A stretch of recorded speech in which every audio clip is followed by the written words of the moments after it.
Hi good morning. അപ്പോൾ നമ്മുടെ ഇന്നത്തെ റെസിപ്പി ഒരു കടലക്കറിയാണ് കേട്ടോ. സാധാരണ നമ്മൾ ഉണ്ടാക്കുന്നതിൽ നിന്ന് കുറച്ച് വ്യത്യസ്തമായ സ്റ്റെപ്സ് ഒക്കെ യൂസ് ചെയ്തിട്ടാണ് നമ്മൾ ഈ ഒരു കടലക്കറി തയ്യാറാക്കുന്നത്. എന്താണെന്ന് വെച്ചിട്ടുണ്ടെങ്കിൽ നമ്മൾ തേങ്ങ വറുത്തരയ്ക്കുന്നില്ല, തേങ്ങാപ്പാൽ ചേർക്കുന്നില്ല, കടല നമ്മൾ അരച്ച് ചേർക്കുന്നില്ല, അങ്ങനെയൊന്നും ചെയ്യാതെ വളരെ വ്യത്യസ്തമായ രീതിയിൽ കുറച്ച് ഇൻഗ്രീഡിയൻസ് ഒക്കെ ചേർത്തിട്ടാണ് ഈ ഒരു കടലക്കറി തയ്യാറാക്കുന്നത്. നമ്മുടെ വീട്ടിലുള്ള ഇൻഗ്രീഡിയൻസ് ഒക്കെ തന്നെയാണ്, പക്ഷേ 1-2 സ്റ്റേജ് ആയിട്ടാണ് നമ്മൾ ഈ ഒരു കടലക്കറി തയ്യാറാക്കുന്നത്. അപ്പോൾ നമ്മുടെ ഈ ഒരു കടലക്കറി എങ്ങനെയാണ് തയ്യാറാക്കുന്നത് നമുക്ക് നോക്കാം.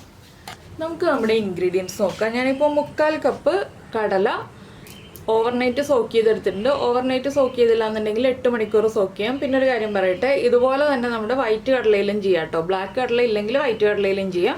പിന്നെ ഇതിലേക്ക് ഞാനിപ്പോൾ 2 വലിയ സവോള എടുത്തിട്ടുണ്ട്. നിങ്ങൾക്ക് 1.5 സവോള മതി എന്നുണ്ടെങ്കിൽ വലിയ സവോള 1.5 എടുക്കാം. പിന്നെ എടുത്തിരിക്കുന്നത് ഒരു വലിയ പീസ് ഇഞ്ചി, വെളുത്തുള്ളി വേണമെന്നുണ്ടെങ്കിൽ 3 അല്ലി വെളുത്തുള്ളിയും കൂടി ചേർത്ത് ചതച്ചെടുക്കാം. സവോള ഇതുപോലെ നീളത്തിൽ കട്ട് ചെയ്തിട്ട് അതൊന്ന് കുറുകെ കട്ട് ചെയ്ത് വെച്ചിരിക്കുന്നതാണ്. സവോള ചെറുതായിട്ട് കട്ട് ചെയ്യുക, അപ്പോഴാണ് നമുക്ക് കറിക്ക് ഗ്രേവി ഉണ്ടാവുക. നമ്മളിതിൽ വറുത്തരയ്ക്കുന്നില്ല, കടല അരയ്ക്കുന്നില്ല, അങ്ങനെ ഒന്നും ചെയ്യുന്നില്ല. പിന്നെ നമ്മൾ എടുത്തിരിക്കുന്നത് തേങ്ങക്കൊത്താണ്. തേങ്ങക്കൊത്ത് നമ്മൾ ബീഫിലൊക്കെ ചേർക്കില്ല, അതുപോലെ കടലക്കറിയിൽ തേങ്ങക്കൊത്ത് ചേർത്തിട്ടുണ്ടെങ്കിൽ ഒരു പ്രത്യേക ടേസ്റ്റാണ്. പിന്നെ ഒരു ചെറിയ തക്കാളി എടുത്തിട്ടുണ്ട്, ഒരു മീഡിയം വലിപ്പമുള്ള തക്കാളി. അധികം വലിയ തക്കാളി വേണ്ട, എന്താണെന്ന് വെച്ചാൽ നമുക്ക് ഒരുപാട് പുളി വേണ്ട, ചെറിയൊരു പുളി ടേസ്റ്റ് മതി. അതുകൊണ്ട് ഒരു മീഡിയം വലിപ്പത്തിലുള്ള ഒരു തക്കാളി ചെറുതായിട്ട് കട്ട് ചെയ്തെടുത്തിട്ടുണ്ട്. 2 പച്ചമുളക് എടുത്തിട്ടുണ്ട്.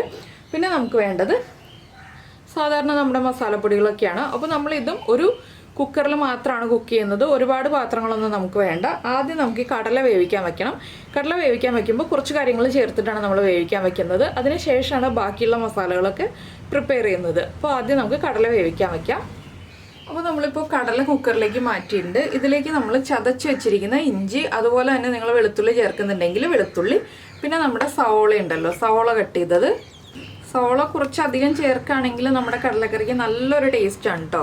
പിന്നെ നമ്മുടെ പച്ചമുളക് ഇതുപോലെ 2 ആയിട്ടൊന്ന് ഒടിച്ചിട്ട് ചേർക്കുക. എന്താണെന്ന് വെച്ചാൽ പച്ചമുളകിൻ്റെ എരിവ് ഒരുപാട് അങ്ങോട്ട് ഇറങ്ങാതിരിക്കാൻ വേണ്ടിയിട്ടാണ് നമ്മൾ 2 ആയിട്ടൊന്ന് ഒടിച്ചിട്ട് ചേർക്കുക എന്ന് പറയുന്നത്. സ്പ്ലിറ്റ് ചെയ്ത് ചേർത്തിട്ടുണ്ടെങ്കിൽ കൂടുതൽ എരിവായിപ്പോവും. പിന്നെ നമുക്ക് കടലയ്ക്ക് ആവശ്യമായിട്ടുള്ള ഉപ്പ്. ഈ ഒരു കടലയുടെ കുക്കിംഗ് ടൈം അനുസരിച്ച് വേണം നിങ്ങൾ എത്ര വിസിൽ വേണം എന്നുള്ളത് തീരുമാനിക്കാൻ. എൻ്റെ കയ്യിലുള്ള കടല 9 വിസിൽ വരുമ്പോഴാണ് കുക്കായി കിട്ടുന്നത്. ഇനി നമുക്ക് കൈ ഉപയോഗിച്ച് നന്നായിട്ടൊന്ന് മിക്സ് ചെയ്യാം. ഇതിലേക്ക് ഇപ്പോൾ മഞ്ഞൾപ്പൊടിയൊന്നും ചേർക്കുന്നില്ല കേട്ടോ.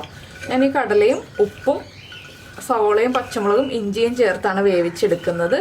ഇപ്പോൾ നിങ്ങൾ വിചാരിക്കും കടലയേക്കാൾ കൂടുതലുണ്ടല്ലോ സവോള എന്നുള്ളത്, അങ്ങനെ വേണം, അപ്പോഴേ കറക്റ്റ് ആവുള്ളൂ. അപ്പോൾ 9 വിസിൽ വന്നാലേ എൻ്റെ കടല കറക്റ്റായിട്ട് നല്ല പഞ്ഞ് പോലെ സോഫ്റ്റായിട്ട് വെന്ത് കിട്ടുള്ളൂ. അപ്പോൾ ഞാൻ ആദ്യം ഒരു 6 വിസിൽ വരുന്നത് വരെ ഈ കടല വേവിച്ചെടുക്കും. അതിനുശേഷം ഫ്ലെയിം ഓഫ് ചെയ്യും. പിന്നെ കംപ്ലീറ്റ് പ്രഷർ പോയി കഴിഞ്ഞിട്ട് ബാക്കിയുള്ള മസാലകളൊക്കെ പ്രിപ്പയർ ചെയ്ത് കഴിഞ്ഞിട്ടാണ് ബാക്കി വേവിക്കുക. അപ്പോൾ ഇത്രയും ചേർത്തിട്ട് ഇതിലേക്ക് നമുക്ക് കടല കുക്കാവാൻ ആവശ്യമായ വെള്ളം, കടലയുടെ മുകളിൽ നിൽക്കുന്ന രീതിയിൽ വെള്ളം ചേർക്കുക. ഞാനിപ്പോൾ ഒരു 2 കപ്പ് വെള്ളം ചേർത്തിട്ടുണ്ട്. ഒരു 1/2 കപ്പും കൂടെ വെള്ളം ചേർക്കുന്നുണ്ട് കേട്ടോ. 2.5 കപ്പ് വെള്ളം ചേർക്കുന്നുണ്ട്. ഈ 2.5 കപ്പ് വെള്ളത്തിലാണ് കടല വേവിക്കുന്നത്. ഇനി നമുക്ക് കുക്കർ അടച്ച് 6 വിസിൽ വരുന്നത് വരെ ചെറിയ ബർണറിൽ ഹൈ ഫ്ലെയിമിൽ വെച്ച് വേവിക്കാം. ചെറിയ ബർണറാണ്, ഹൈ ഫ്ലെയിമാണ് ഈ 6 വിസിൽ വരുന്നത് വരെ. അതിനുശേഷം നമുക്ക് കംപ്ലീറ്റ് പ്രഷർ പോയി കഴിഞ്ഞിട്ട് ബാക്കിയുള്ള കാര്യങ്ങൾ ചെയ്യാം. അപ്പോൾ കടല കുക്കായി വരട്ടെ. നമ്മുടെ കുക്കറിൻ്റെ കംപ്ലീറ്റ് പ്രഷർ പോയിട്ടുണ്ട്. ഞാനിപ്പോൾ വേറൊരു പാൻ വെച്ചു. ഇതിലാണ് നമ്മളിനി നമ്മുടെ മസാല റെഡിയാക്കുന്നത്. ഇതിലേക്ക് നമുക്ക് ആദ്യം വെളിച്ചെണ്ണ ചേർക്കാം. കുറച്ചധികം വെളിച്ചെണ്ണ ചേർക്കണം കേട്ടോ. എന്താണെന്ന് വെച്ചാൽ നമ്മുടെ മസാലകളൊക്കെ ഒന്ന് കുക്കായി വരാൻ ആവശ്യമായിട്ടുള്ള വെളിച്ചെണ്ണ ചേർക്കുക. പിന്നെ നമ്മുടെ തേങ്ങാക്കൊത്തൊക്കെ ഒന്ന് ഫ്രൈ ചെയ്യാൻ ആവശ്യമായ വെളിച്ചെണ്ണയും വേണം. ഇതിലേക്ക് നമ്മളിനി വേറെ വറവിടുക പരിപാടിയൊന്നുമില്ല, അതുകൊണ്ട് അത്യാവശ്യം കുറച്ച് വെളിച്ചെണ്ണ ചേർക്കുക. വെളിച്ചെണ്ണ ഒന്ന് ചൂടായി വരട്ടെ.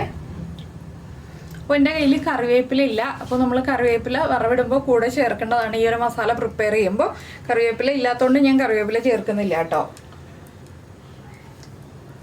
അപ്പോൾ നമ്മുടെ വെളിച്ചെണ്ണ നന്നായിട്ട് ചൂടായി വന്നു കഴിയുമ്പോൾ നമുക്കിതിലേക്ക് 1 ടീസ്പൂൺ കടുക് ചേർത്ത് കൊടുക്കാം. കടുകൊന്ന് പൊട്ടി വരട്ടെ. കടലക്കറിയിൽ എപ്പോഴും കൂടുതൽ കടുക് ചേർക്കുമ്പോഴാണ് ടേസ്റ്റ് ഉണ്ടാവുക. അപ്പോൾ കടുക് പൊട്ടുന്നത് വരെ നമുക്ക് വെയിറ്റ് ചെയ്യാം. അപ്പോൾ നമ്മുടെ കടുക് പൊട്ടിക്കൊണ്ടിരിക്കുന്നുണ്ട്. ഇതിലേക്ക് നമുക്കിനി നമ്മുടെ തേങ്ങാക്കൊത്തുണ്ടല്ലോ, തേങ്ങാക്കൊത്ത് ചേർത്ത് കൊടുക്കാം. തേങ്ങാക്കൊത്തിൻ്റെ കളർ ഒന്ന് ലൈറ്റായിട്ട് ചേഞ്ചായി വരുന്നത് വരെ നമ്മളൊന്ന് ഇളക്കി കൊടുക്കുക. വല്ലാതെ ബ്രൗൺ ആയി പോകണ്ട, ചെറുതായിട്ടൊന്ന് കളർ ചേഞ്ചായി വന്നാൽ മതി. അപ്പോൾ ഈ ഒരു കടലക്കറിയിൽ തേങ്ങ അരയ്ക്കണ്ടെന്ന് ഞാൻ പറഞ്ഞല്ലോ, പക്ഷേ ഈ ഒരു തേങ്ങക്കൊത്ത് ചേർക്കണം കേട്ടോ, അപ്പോഴാണ് ടേസ്റ്റ് ഉണ്ടാവുക. തേങ്ങക്കൊത്തൊന്ന് കളർ ചേഞ്ച് ആയി തുടങ്ങുമ്പോൾ തന്നെ നമുക്ക് ബാക്കിയുള്ള കാര്യങ്ങളൊക്കെ ചേർത്ത് കൊടുക്കാം. പിന്നെ നിങ്ങൾ ഇഞ്ചിയും വെളുത്തുള്ളിയും ഒന്നും ചേർത്തല്ല കടല വേവിച്ചിരിക്കുന്നതെന്നുണ്ടെങ്കിൽ തേങ്ങക്കൊത്ത് കളർ ചേഞ്ച് ആയി വരുമ്പോൾ ഇഞ്ചി വെളുത്തുള്ളി ചതച്ചത് ചേർത്ത് കൊടുക്കാം കേട്ടോ. ഞാനിപ്പോൾ നമ്മൾ ആദ്യം കടല വേവിച്ചപ്പോൾ തന്നെ ഇഞ്ചി ചേർത്തിരിക്കുന്നതുകൊണ്ട് ഇനിയിപ്പോൾ ഇതിലേക്ക് ഇഞ്ചി ചേർക്കുന്നില്ല. ഇനിയിപ്പോൾ നമുക്കിതിലേക്ക് നമ്മുടെ തക്കാളി ചേർത്ത് കൊടുക്കാം.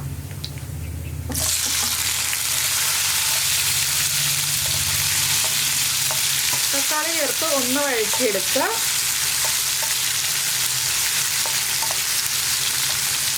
തക്കാളി ഒന്ന് കുക്കായി തുടങ്ങുമ്പോൾ തന്നെ നമുക്ക് നമ്മുടെ പൊടികൾ ചേർക്കാം. ഫ്ലെയിം കുറച്ച് വയ്ക്കുക. 1/2 ടീസ്പൂൺ മഞ്ഞൾപ്പൊടി, 2 ടീസ്പൂൺ മല്ലിപ്പൊടി. നമ്മൾ 2 പച്ചമുളക് ചേർത്തിട്ടുണ്ട്, അതുകൊണ്ട് തന്നെ 1 ടീസ്പൂൺ എരിവുള്ള മുളക് പൊടി. കാശ്മീരി ചില്ലി പൗഡർ ആണെങ്കിൽ 1.5 ടീസ്പൂൺ വരെ ചേർക്കാം. കടലക്കറിക്ക് അത്യാവശ്യം എരിവും ഉണ്ടെങ്കിലാണ് കറക്റ്റ് ആവുക കേട്ടോ. പിന്നെ നമ്മൾ ചേർക്കുന്നത് 1/2 ടീസ്പൂൺ പെരിഞ്ജീരകം പൊടിച്ചത്. പെരിഞ്ജീരകം ചൂടാക്കി പൊടിച്ചതല്ല, വെറുതെ മിക്സിയിൽ പൊടിച്ചെടുത്തതാണ്. ഇത്രയും ചേർത്ത് ഈ മസാലപ്പൊടികളൊന്ന് കുക്കായി വരണം, അതുവരെ നമ്മൾ ഇളക്കി കൊടുക്കുക. അപ്പോൾ നമ്മുടെ തക്കാളിയും കുക്കായി വന്നോളും.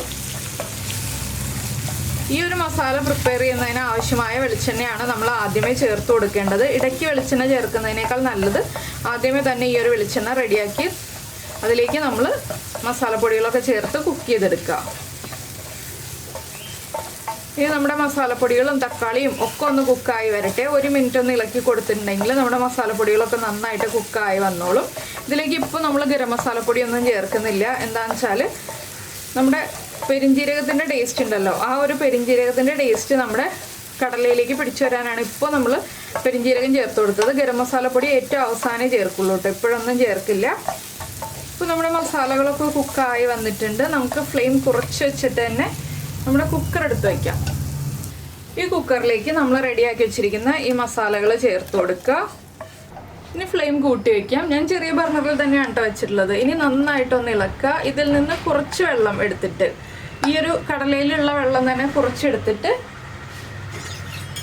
നമുക്ക് ഈ പാനിലേക്ക് ഒഴിച്ചിട്ട് ഒന്ന് ചുറ്റിച്ചെടുക്കാം. പാനിലുള്ള മസാല കംപ്ലീറ്റ് ആയിട്ട് കിട്ടാനാണ് നമ്മൾ ഇതുപോലെ ഒന്ന് ചുറ്റിച്ചെടുക്കുന്നത്.